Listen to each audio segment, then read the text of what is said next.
아시죠? 네, 뻔한 답변. 어린이날 어떻게 잘 지내셨나요? 네, 전 죽어버릴 뻔했습니다. 어린아이를 두고 산다는 것이 이렇게 고통스러울 수 있는지 정말 너무 힘들었어요. 지금 저희 둘째가 미운 4살인데 진짜 너무 귀여워요. 진짜 해도 너무 진짜. 아침에 무슨 일을 하냐면요, 이렇게 이거저니까 아침이건 저녁 이렇게 예를 들어서 이렇게 목욕을 시키면 이렇게 몸에 머리 드라이해야 되잖아요. 그럼 이제 여기 앉아요. 그럼 이제 일로 와봐. 여기를 안 와요. 와봐. 안 와요. 오라고 펑펑 울면서 안 와요. 이게 저희 아침에 하루에 2번씩 일어나는 일이거든요. 그래서 오늘 아침에도 달래도 안 되고 뭐도 안 되고 그래서 오늘 아침에도 찰지게 엉덩이 2대 때리고 역시 부모 약간은 하여튼 힘들었어요. 자, 한 주 쉬었고 오늘부터 이제 한국사만 이제 주구장창 나가야 되죠. 그렇죠? 그래서 지난 시간까지 이렇게 좀 서양 이야기, 사관에 대한 이야기, 중국과 일본에 대한 얘기, 또 이제 중국과 일본을 통합해서 보는 이야기 이렇게 했다면 오늘부터는 이제 그 한국 근대사부터 시작해서 오늘 한국 근대사, 다음 시간 한국 현대사, 남은 한 2-3번 정도는 이제 그 주제별 한국 전쟁, 이런 좀 핵심적인 이야기들 그렇게 얘기를 하려고 합니다. 그래서 반장 통해서 파일은 다 받으셨죠, 그렇죠? 네. 달라고 그러셔서 보냈으니까 너무 한글이 유통하고 자기 거인 양 파일을 사용하시면서 이렇게 그러세요. 그러셔도 돼요. 아무튼 근데 근대사에 대한 개괄적인 이야기를 좀 해보도록 하겠습니다. 연표부터 시작을 할게요. 그러니까 아무튼 일단 한번 쭉 떠들어볼게요. 대강 한국 근대사가 어떻게 흘러갔는가. 그러니까 보통 통상적으로는 1876년을 우리나라 근대 역사의 시작으로 이야기를 해요. 그리고 1945년을 우리나라 현대사의 시작으로 얘기를 해요. 실제로는 왜 그거냐를 두고 엄청 논란이 있어요. 학계에 어마어마한 논란이 있는데 그딴 거 필요 없고 그냥 기본적으로 통상적으로 1876년에 우리가 일본과 수교를 하게 되면서 우리가 이제 그 근대사가 시작이 됐다라고 보통 얘기하고요. 그리고 이제 현대사는 해방 때부터 얘기합니다. 그러니까 오늘은 이제 해방 전까지 얘기를 하게 되겠죠. 근데 통상 그 책을 사서 보시거나 그러면 강화도주가 앞에 이제 흥선대원부터를 보통 근대를 얘기를 하긴 해요. 왜냐면 흥선대원군이 워낙 조선 후기 때 좀 별도로 나와서 개혁을 추구하고 흥선대원군과 그 다음 고종 명성 이야기가 이어지기 때문에 연표가 아니라 그냥 스토리를 얘기할 때는 이제 그 전에 이제 흥선대원군부터 보통 얘기를 하게 됩니다. 근데 시간적으로 이렇게 돼서 이제 크게 따지면 하나, 둘, 일제시대 왜 이렇게 많아? 여기까지 돼요. 1940년까지 얘기인데 하나하나 좀 정리를 1시간 동안 하고요. 그 다음에 이제 각각에서 좀 중요한 얘기들을 해드릴게요. 다 외우실 필요는 없어요. 전혀 외우실 필요는 없고요. 놀랍게도 저는 이거를 다 외우고 썼어요. 짱이죠? 학생들한테 똑같은 거를 10여 년 이상 가르치게 되면 그냥 기계가 돼요. 그래서 이렇게 다닥다닥 하면서 너무나 수업 준비 편하게 하고 와서 약간 죄책감 느끼는 입장인데 1876년에 강화도 조약을 맺습니다. 일본과 조약을 맺었고요. 요때부터 1898년까지는 주로 이제 구한 말이죠. 조선왕조 후기 기간 동안 어떻게 해서라도 좀 조선왕조를 좀 잘 살려서 뭔가 좀 문제를 해결해 보고 싶은, 또 냉정하게 따지면 이때까지만 하더라도 일본이 본격적으로 우리나라를 집어삼키려고 하지 않았던 시기, 이렇게 좀 봐주시면 좋을 것 같아요. 그래서 1876년에는 강화도 조약을 맺었고 82년에는 이모군란이 터져요. 스토리상은 아마 다 아실 거예요. 그 군인들 월급 제대로 못 받아가지고 열받아서 일으켰던 난인데, 중요한 포인트는 뭐냐면 이모군란 때부터 청과 일본이 우리나라의 문제를 개입하고 충돌을 하게 되고 그 속에서 우리나라를 어떻게 이끌어갈 것인가 이런 고민들을 하는 시점이었다고 보시면 돼요. 그리고 1884년에는 이제 보다 더 일본에 대해서 기대했고 일본에 의지했고 일본식으로 국가를 좀 개선해보고자 하는 일군의 청년들, 김옥균, 박영효 이런 사람들을 중심으로 갑신정변이 터지게 됩니다. 의미는 굉장히 커요. 학교 시험에서 되게 잘 나오고요. 이때 외쳤던 14가지 개혁정강 같은 것들 다 외우고 막 그래요. 근데 중요한 사실은 3일 만에 끝나고 말았죠. 그렇죠? 그러니까 그만큼 어떤 기층 민중의 지지라든지 이런 것들이 없는 상태에서 상당히 좀 모험적으로 이제 진행이 됐었던 사건이다 라고 얘기를 합니다. 그리고 1885년에 영국의 거문도 점령 사건이 되게 생각보다 중요해요. 이게 왜 중요하냐면 1884년까지는 우리나라를 두고 청과 일본이 대립하는 구도예요. 그러니까 청과 일본 사이에서 우리나라를 어떻게 이끌고 갈 것인가 뭐 이런 고민을 했다라면 1885년이 되면 영국이 전라남도의 조그만 섬 거문도를 점령하게 되는데 그 이유는 뭐냐면 세계를 두고 싸우던 라이벌, 그러니까 이제 러시아라는 나라가 있죠. 그렇죠? 제정 러시아가 드디어 연해주 이하로 남하를 하기 때문에 그래요. 남하를 하기 때문에. 그래서 드디어 이제 러시아가 남하라니까 그걸 우리가 좌시하지 않겠다라고 하면서 이제 영국이 거문도를 점령하게 되는 거죠. 제가 이제 뭐 팟캐스트 같은 데서 이 얘기 앞으로 좀 계속 할 건데 뭐냐면 대강의 세계 지도를 그려보실 필요가 있어요. 그러면 일단 우리가 보통 우리 역사를 보통 얘기할 때는 무너져가는 청나라와 뜨는 일본을 생각한단 말이에요. 근데 전 세계적 그림으로 본다면 결국은 영국이 프랑스를 이기거든요. 영국이 프랑스와의 수많은 경제에서 다 이겨요. 뭐 7년 전쟁이라든지 전쟁에서 이겨서 사실상 영국이 거의 모든 바다, 7개의 바다에 대한 지배권을 완벽하게 장악했을 때 이번에 누가 나오게 되냐? 러시아라는 존재가 나와요. 그래서 러시아에 뭐 들어보셨을 거예요. 그 표트르데제 같은 사람들이 나와서 스웨덴과 북방 전쟁을 벌여서 이제 소위 말하는 북해 쪽에다 부동항, 그러니까 얼지 않는 항구를 얻고 이제 바다로 진출하게 되고 반대편에서는 시베리아를 계속 개척하게 되면서 이제 그 우리 알고 있는 연해주 일대까지 오게 되고 이제 뭐 나중에 이제 여기는 안 나오지만 1901년 정도 되면 중국에서 의화단 사건 같은 게 일어나면서 러시아가 중국 문제에 개입을 하게 되고 러시아가 동청철도권이라고 해서 만주 일대를 관통하는 철도, 그러니까 쉽게 말하면 그 시베리아 횡단 열차 있죠. 그걸 연결시켜서 이제 그 만주까지 끌고 오는 철도의 부설권을 따내요. 그러니까 무슨 얘기냐면 러시아가 모스크바부터 시작을 해서 시베리아를 관통한 다음에 만주 일대를 관통하는 철로를 만들게 되는 거고 이 철로는 자연스럽게 우리나라로 오면 경부선까지 이어지게 되는 거고요. 그리고 이제 그게 방향을 틀면 베이징을 거친 다음에 양쯔강까지 가게 되는 거예요. 근데 이제 영국은 바다로 이동을 했기 때문에 머릿속에 이제 그려보시면 혹시나 새끼 지도가 안 그려지시면 안 그러시는 분이 몇 분 계신 것 같은데 제가 모든 걸 다 해드릴 수 없어요. 알았죠? 제가 이번에 그 한글 20일에다가 그 어린이날 특집 글도 써준 건 어린이한테 하는 얘기고요. 나머지 좀 알아서 이렇게 좀 하세요. 근데 아무튼 이럴 세계도 얘기할 때 인도양이 어딨지 이러면 제가 할 말이 없어요. 몰디브 있는데 뭐 이렇게 하면 좋아하시는데 아무튼 그래서 뭐냐면 영국은 주로 답답해진다. 아무튼 영국은 주로 대서양을 지나서 인도양을 거쳐서 동남아시아 해협을 통과해서 남중국으로 들어와서 이제 소위 말하는 우리가 알고 있는 서해 동해로 오는 거예요.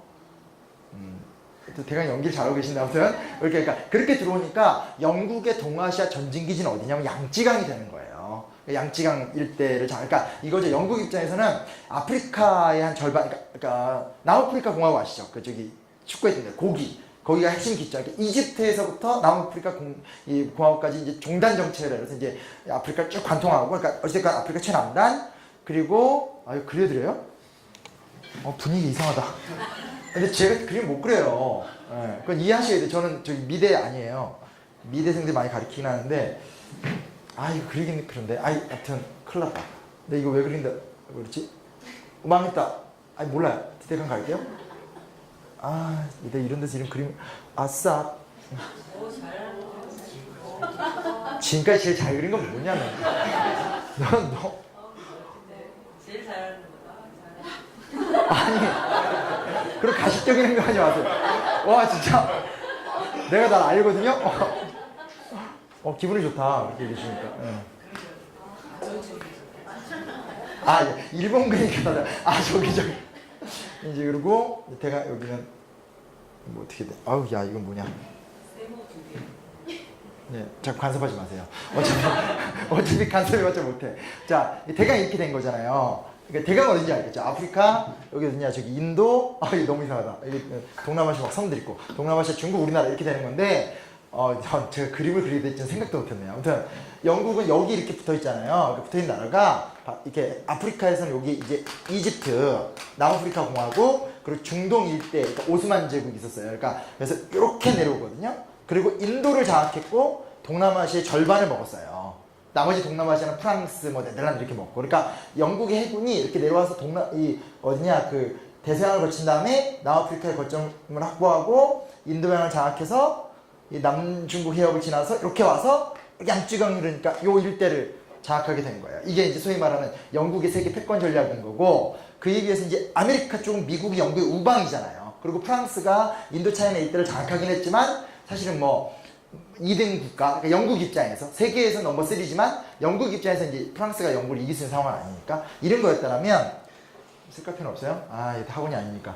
뭐냐, 러시아는 우리가 알다시피 이제 이쪽에서 세워진 나라잖아요, 그렇죠? 이게 우랄 산맥이라는 게 있고, 아, 우랄 산맥 밑에 무슨 세바르칸인가 하고 세비지강인가 무슨 강이 있어요. 아, 그건 이름 잘 모르겠다. 아무튼 그게 이제 시베리아라는 말의 어원이 되거든요. 그래서 이렇게 넘어와서 쭉 와서 여기까지 온 거예요. 그랬다가 이제 1901년에 의여단 사건을 겪으면서 여기가 만주잖아요, 그렇죠? 만주잖아요. 오늘 이거 지리 수업, 이거 약간 인센티브 돈 더 받아야 될 것 같아요. 지리까지. 하여튼 이렇게 들어와서 이쪽에 철도권을 확보했다는 얘기예요. 예, 예. 그거 몰랐죠? 이렇게 해주니까 이제 이해되는 눈빛이에요. 그래서 그리고 이제 몽골이란 나라 지금 이제 몽골, 그쵸? 이게 신기한 거예요. 몽골이란 나라가 이걸 지금 어떻게 이렇게 못 끊는 거야? 그러니까 진짜 되게 그렇죠. 그 많이 떠다니면 제가 진짜 난리칠 거예요, 진짜. 아니면 저렇게 지워주실 거예요. 아니 이거 아니에요. 그러니까 뭐 역사를 재밌게 하려면요, 뭘 하면 되냐면 그렇게 휴머니스트나 이런 출판사에 나온 거 보면 지도 잘 나왔잖아요. 그 지도를 그렇게 좀 차분하게 볼 필요가 있어요. 그리고 모든 지명을 다 외울 필요는 없지만 적어도 머릿속에 상하이가 어디에 붙어 있는지라든지 뭐 캘리컷이 어디에 붙어 이런 거 있잖아요. 오대양 칠대주나 몇 가지 도시만 좀 외워두면 얘기를 할 때 이게 탁탁탁 공간 구성이 되는데 그게 없으면 이건 안 돼요. 안 돼요. 여기 전도사님들도 계시지만 이스라엘 지도 달달 외워봤자 다 필요 없어요. 왜냐면 이스라엘 지대 여기 끝이 여기 끝. 이건 뭐 갑바도기아가 어디고 막 다 필요 없어요. 세계지도 알았죠? 세계지도. 여기 몇몇 전도사님 제가 아주 똑바로 하세요. 뭐냐면 그러니까 영국이 이렇게 해서 전 세계를 지배하고 미국의 백을 받았으면 러시아는 이제 이렇게 지배를 하고 있는 거잖아요. 이게 육지가 되게 유리하니까. 그래서 이게 얼마나 무서운 거냐면 중앙아시아로 내려오면 중동 문제에서 부딪혀요. 이게 뭐냐면 크림 전쟁이라는 전쟁이 있어요. 그래서 여기서 이제 오스만 제국을 두고 영푸대 러시아가 붙었다가 러시아가 깨졌던 일이 있거든요. 이것도 있는 거고, 아프가니스탄 아마 들어본 적 있죠. 그 뭐 소련의 베트남 전쟁 했던 그 아프가니스탄이 어디 붙어 있어요? 이쪽에 파키스탄 위에 붙어 있단 말이에요. 붙어 있고, 그다음에 이제 중국 밑에 동남아시아니까 이건 좀 다르게 되는 거고. 그러니까 요쪽에 철도권을 확보했기 때문에 다 뚫고 이제 양쯔양까지 올 수 있는 게 되는 거죠. 근데 이런 상태인데 영국은 우리나라에 별로 관심이 없었어요. 근데 보세요. 이 일본 입장에서는 너무 절박한 문제가 뭐냐면 일본과 청나라 문제로만 보면 그냥 둘이 싸워서 이기면 그만인 건데 러시아랑 붙게 되면 얘가 세계 넘버 2란 말이에요. 이게 되게 위험해지는 거거든요. 그러니까 무슨 얘기냐면 영국과 일본의 이해관계가 똑같아질 수밖에 없어요. 둘이 좀 연합을 할 수 있는 여지가 좀 생기죠. 그건 나중에 얘기 나오게 되는 거고, 여하간 그래서 이쪽 들어오니까 그 검은도를 점령하려고 한 거예요. 검은도 점령 하나 하는데 세계지도 다 그랬는데 다 알겠죠? 그래서 1885년 이후부터는 국제관계 속에서 우리가 휘말리게 되는 어떤 전개점을 갖는다는 걸 좀 염두에 두실 필요는 있어요. 1894년이 운명적인 해입니다. 그러니까 이게 역사는 기점이 있는 것 같아요. 한 해에 뭐가 폭발적으로 빵 터지는 게 있어요. 그 시점이 되게 중요한 건데 1884년에 갑신정변의 해가 예선전이라면 1894년이 1차 본선이라고 보시면 돼요. 사건의 발달은 동학농민운동이었었죠. 전봉준 유명하죠, 그렇죠? 저도 요즘에 팟캐스트 반응이 되게 좋아서 우리끼리 막 행복해하고 있어요. 그래서 되게 많이 들으셨더라고요. 근데 이번 주가 되게 재미없을 거예요. 근데 동학농민운동을 기점으로 해서 이거를 진압하기 위해서 우리나라 조정에서 청나라군에게 먼저 요청을 해요. 근데 텐진 조약이라는 조약을 맺어놓은 게 있어가지고 청나라 군대가 들어오니까 자동으로 일본군도 들어올 수 있는 어떤 근거를 마련하게 되죠. 그리고 일본이 아주 열심히 준비를 했었어요. 그래서 들어와서 우리나라에서 청일전쟁이 발발하죠. 그리고 청일전쟁 하에서 일본이 우리나라 조정을 장악한 상태에서 온건 개혁 발계 개혁을 강요해요. 그게 우리나라 최초의 근대적 개혁이라고 하는 갑오개혁이에요. 갑오개혁, 그 다음 해를 넘겨서 을미개혁. 무슨 얘기냐면 이게 아주 불완전한 거죠. 갑신정변이나 동학농민운동은 뭐 이 자체로는 영향은 있지만 무슨 제도적인 개혁은 아니고 우리 역사에서 위로부터 진행된 종합적 근대적 개혁이 갑오개혁인데, 요 갑오개혁은 우리 스스로가 완전한 자주적 공간에서 한 것이 아니라 일본이 우리나라를 장악하고 일본의 보호 아래서 그 안에서 개혁을 했던 거기 때문에 아주 제한적인 한계를 지닐 수밖에 없는 뭐 그런 좀 한계가 있죠. 여간 1894년은 그래서 아주 용광로 같은 해가 됩니다. 결론을 얘기하면 아주 우울해요. 왜냐면 1894년에 동학농민운동 실패했죠. 7개월간 전봉준이가 한반도 전체를 흔들었으나 실패하고 말았어요. 전봉준도 자도 죽었고요. 청일전쟁 다행인 것은 청일전쟁에서 일본이 승리했으나 러시아가 개입하면서 일본이 우리나라를 먹지 못해요. 근데 문제는 뭐냐면 일본이 물러나면서 갑오기역도 또 실패를 해요. 그러니까 1894년은 엄청난 충돌이 있었지만 일단은 좀 이렇게 애매하게 끝나버리는 뭐 이런 상황이에요. 그런데 그 다음부터 96년부터 98년 사이에 주인공은 누구냐면 독립협회예요. 독립협회. 그러니까 1896년 아간파처럼 그냥 이거 별거 아니에요. 고종이 그냥 여장 국녀복장 해가지고 탈출해가지고 저기 어디야 그 러시아 공사관 도망가면서 러시아에 빌붙어서 우리나라 국가를 10년 정도 더 지켰던 사건인 거고요. 그러고 나서 이제 96년에 독립협회가 만들어집니다. 뭐 이렇게 볼 수 있어요. 84년에는 뭔가 어떤 비전을 갖고 있는 하지만 좀 아주 모험주의적인 청년들이 일본과 똑같은 근대국가를 꿈꾸면서 정변을 일으켰으나 3일 만에 실패했던 사건인 거고 1894년에는 드디어 아래로부터의 민중적 요구가 올라오면서 전봉준을 중심으로 동학이라고 하는 신흥 종교를 바탕으로 해서 강력한 난이 일어난 거죠. 하지만 그때 실패를 하게 된 거고 96년에 독립협회가 이제 만들어지는데 독립협회는 뭐라고 말해야 되나 위아래 옆이 섞여요. 그러니까 젊은 신진 관료들 그러니까 예를 들면 이완용 같은 사람이에요. 이게 좀 충격적인 거죠. 이완용이 이제 원래 친일파로 되게 유명한 대명사지만 어쨌든 이때까지만 하더라도 정동파 관료라고 그러니까 좀 이렇게 일본이 아닌 이렇게 해외에 다른 러시아나 이런 공사관하고 친하던 관료였는데 그럼 정동파의 뭐 이완용, 박정양 이런 좀 개혁적인 관료들과 미국에서 돌아온 서재필 같은 이런 사람들을 중심으로 해서 민중들이 참여해서 독립협회를 결성하고 이 독립협회가 1898년에는 만민공동이라는 활동을 통해서 또 우리나라를 한번 뒤흔들어놔요. 요거는 좀 이따 좀 자세하게 설명을 드리도록 할게요. 일단은 쭉 전반적 흐름을 좀 봐야 되니까. 광무개혁은 이제 고종이 했던 마지막 개혁이에요. 국가 중심이 돼서 왕이 했던 개혁인데 그런부터 얘기하면 광무개혁을 두고 논란이 좀 있어요. 왜냐면 신용화 교수를 중심으로 한 서울대학 쪽에서는 광무개혁 굉장히 부정적으로 봐요. 왜냐면 뭐 아무도 없는 상태에서 그냥 고종 혼자의 좀 극단적 개혁이었고 전근대적인 정신이 컸다고 얘기한다면 이게 옛날 논쟁이라지만 뭐 강만희 교수를 중심으로 한 고려대학교 쪽은 그래도 굉장히 근대적 내용들이 많았다 이러면서 아주 대립이 되는데 결론부터 얘기할 게 뭐냐면 의미가 있었다선 치더라도 유효하게 역사를 바꿔내지 못하고 그냥 푹 잠겨요. 결정적 개념이 뭐냐면 광무개혁을 이끌었던 고종 외의 나머지 멤버들이 한일 병합조약이 우리나라가 일본에 병합될 때 아무도 반기를 들지 않고 다 그냥 일본의 귀족이 돼요.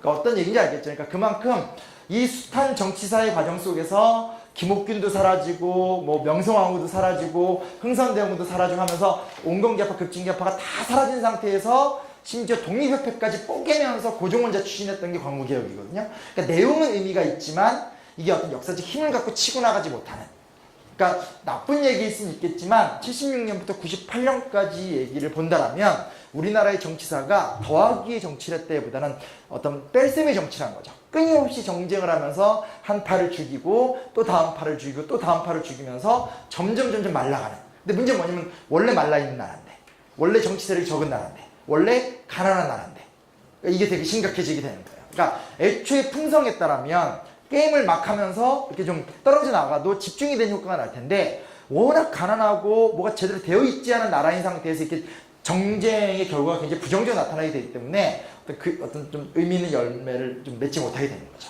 대강의 흐름은 아시겠죠? 그렇죠? 뭐 대강의 흐름을 보자고 하는 거예요. 그 다음입니다. 대강의 흐름인데 할 일이 많네. 자, 1900년대로 들어옵니다. 20세기 초반이에요. 20세기 초반이에요. 두 번째 폭탄이 터집니다. 이제는 돌이킬 수가 없어요. 1904년 러일 전쟁이 터지는 거죠. 이건 제가 지난 시간에 얘기했던 건데 1894년에 일본이 청나라를 이겼어요. 일본이 청나라를 이겼는데 러시아가 개입하니까 간신히 국가를 보존시켰어요. 10년을 보존을 시켰어요. 보존을 시켰는데 드디어 일본이 열심히 준비를 해서 이제 드디어 러일 전쟁을 일으키게 되는 거고 이 조약이 쭈르륵 맺어지거든요. 되게 의미가 있는 게 뭐냐면 1905년, 그러니까 1904년에서 5년은 넘어가면서 전쟁이 거의 끝나가는데 아주 중요한 사건이 있어요. 보세요. 우리나라를 두고 청은 애진작이 날아갔잖아요. 프랑스나 독일은 냉정하게 말해서 동아시아 문제를 개입할 수 있는 힘이 없어요. 그럼 러시아와